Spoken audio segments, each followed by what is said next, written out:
if I had the jobs to give, you know I'd give them all away.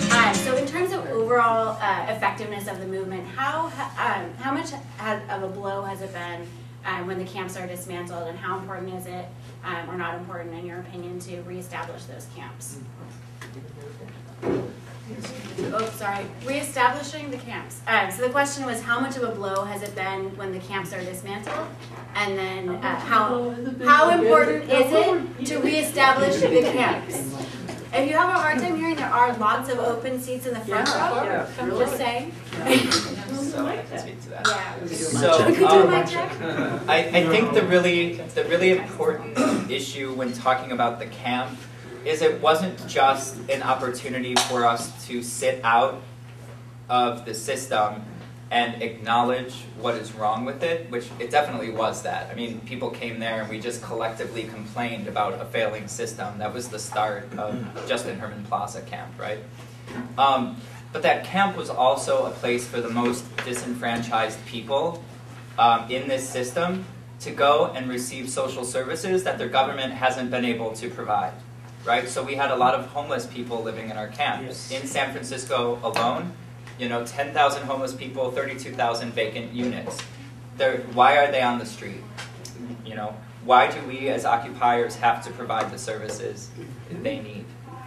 With that said, the community and having a sort of central base to go to every day, like I said, I work full time, so I would literally go to work in the morning, after work, stay out there till 4 in the morning, working with people, talking to people, trying to enfranchise a community, and then go and do things the next day, repeat the cycle throughout the week. So the camp has been a loss in terms of having that community support for the disenfranchised. It's been a loss for me personally because it's nice to go home and visit my family every day and get work done collectively. I think we will see a resurgence of the camps into a more streamlined entity in 2012. In fact, I know of plans to already make that happen. So I think the big thing is, as long as we're enfranchising those people that are most disenfranchised to participate, we're doing our job, and we need those camps to do that. I'd like to add also that when I was there were people coming up every 5, 10, 15 minutes. I was sitting at the info table a lot. People were coming up like every couple of minutes with donations. Money, material donations, of whatever kind, and I think we've really lost that. We've missed that now, where the people were actually supporting Occupy SF. I mean, it was really everyone's project. And I would like to see something, set up in 2012 so that people who have things to donate can bring them somewhere for people's needs. Other thoughts on physically encamping? So yeah, the overall effectiveness of taking down the camp was definitely effective in that. What Craig was talking about the lack of somewhere to congregate and come together and communicate, because as powerful as online, email, and social media can be, especially in these sort of things, it is not where the action is going to happen. You could spend 10 hours emailing and spend 10 minutes having a conversation and get the same thing done. So in terms of that, it was very effective, but to the overall effectiveness, I think it's just going to take a new route. It's allowed people to go different avenues, such as the big action on January 20th, and kind of be really motivated to have these big things instead of like these kind of long, drawn out, like we're here at the camp, and really focused energy. So it was effective, and I think what it was trying to do was not allow us to organize as quickly, but other things were able to manifest that might not otherwise happen. Also, I mean, I kind of want to take a step back because it wasn't just our camp that was dismantled. It was, a national effort to eradicate all of the Occupy encampments. Oakland saw the worst of it. Occupy Wall Street, they were cleared at middle of the night. We were cleared, attempted to be cleared multiple times. I will say though, one of the most inspiring events of Occupy SF was when we moved to Justin Herman Plaza, or Bradley Manning Plaza, as it now that it's been renamed, and we I think it was the second raid or like attempted raid on Bradley Manning Plaza, where within hours, like 500 to 1,000 people showed up to defend that encampment, from community organizations and unions and labor unions, and just broad Occupy SF solidarity from across the community.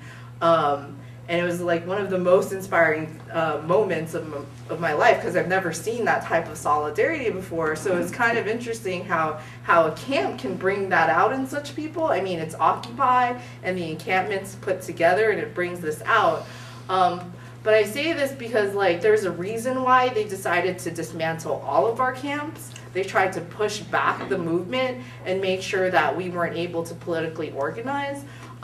I do think it was a setback in some ways for the reasons that Craig and Kames have said, but I do think we've manifested into something different, where now people are reaching out into the neighborhoods, where that was one of the things we had to work out, as we were concentrated in the financial district, but how do we reach out to communities like the Mission or the Bernal or Bayview or Castro, all of these other communities in San Francisco. And so they've kind of taken Occupy SF and sort of ran with it, and now there's Occupy Bernal, where they're confidently fighting against foreclosures that are happening right now. Occupy SF, all of our energy did go towards January 20th, and I'm hoping that we can reconcentrate that energy into Occupy education on March 1st and 5th, because it is actually a really amazing action, and we have the opportunity to actually push the discourse back to us. Nice. Can you talk a little more about Occupy Education, what that action looks like, and how people can get involved? So Occupy Education is actually, it was called, the initial call came from Occupy Cal. Oh, so that's the other thing I forgot to mention, is that Occupy is now on the campuses. Yes. Occupy Cal, after their first raids, when they had that 3,000 person rally, called for several things. One of them was a mobilization to Sacramento to respond against the budget cuts. Do people know about Jerry Brown's budget? Oh, yeah. Yeah. Okay. So I don't have to go through the trigger cuts. Good. So trigger cuts are coming. Awesome. So the trigger cuts are coming down, and actually UESF will be getting layoff notices in mid-March, and they knew that, and they're actually up for contract negotiations right now. So on top of that, you have, I forget, what is it, $400 million being cut from higher education or something along those lines. And so in the budget, and we've been feeling the budget cuts for the past 2 or 3 years, and they continue to cut and cut and cut. So long story short, they called for a general assembly for Northern California colleges and teachers to come together. In early December, they called for an Occupy Education General Assembly, where I think it was 150 to 200 students, teachers, parents, union members all came into a room and figured out what their response to the budget cuts will be. So out of that came a call around having March 1st be a localized day of action, and then from March 1st to 5th we'll be marching to Sacramento, and it's actually called the 99% March. It's really 80 miles though. And then on March 5th there are going to be loads of thousands upon thousands of people going to Sacramento, converging to Sacramento to occupy the Capitol. And not just lawn, the building. And I really want to emphasize the building, because I think Occupy was inspired by Madison, and it was inspired by the Arab Spring. So we want to continue that momentum, but really take it to Jerry Brown as well, who's been instituting these cuts. So they're actually having another General Assembly on Saturday. So that's sort of the actions that are planned. And then this Sunday at Occupy SF's Action Council meeting, we're going to be discussing a proposal of what we want to do here on March 1st. Great, thank you so much. What are the times for both of those meetings? The Occupy Education General Assembly is at noon at Berkeley at the UAW's office. Oh, right. I want to touch on the camps just real quick. So the importance of having a camp, yes, because you have the ability to have a single location. And no, because it can lead you into believing you're doing something when you are not. I want to be very realistic about like that, and like there was a lot of time wasted or a lot of effort just kind of moseying around and being at camp and feeling like that was the end goal. It's important to recognize that's not the end goal. It was a statement and it was a way of getting noticed, but it is not where we want to stop. So keep pushing forward beyond that. I would actually like to respond to that. So for a lot of people, that is the end goal. And for a lot of people, supporting people who can't support themselves is very important, and that's the change people want to see. You can't effectively take down a corrupt system and not have a support network there to support people who need it when that change comes.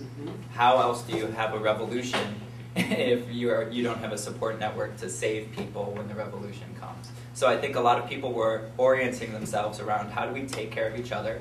A lot of people I talked to in the camp were like, this is the change, this is what we need. Now let's grow this horizontally, let's keep it going. You know, I won't be happy until this camp meets New York City's camp. You know, that's the idea, right? That's the change that you grow. Taking care of each other is a fundamental part of this awakening that we're all experiencing. If you can't take care of each other, how do you expect to change the system? A system that tells us everything we do, it has to be selfish and for ourselves. That's capitalism. That's what capitalism tells us. It's all about us, what we can get. And it's when you turn that out and start focusing on the community that you make change. Thank you.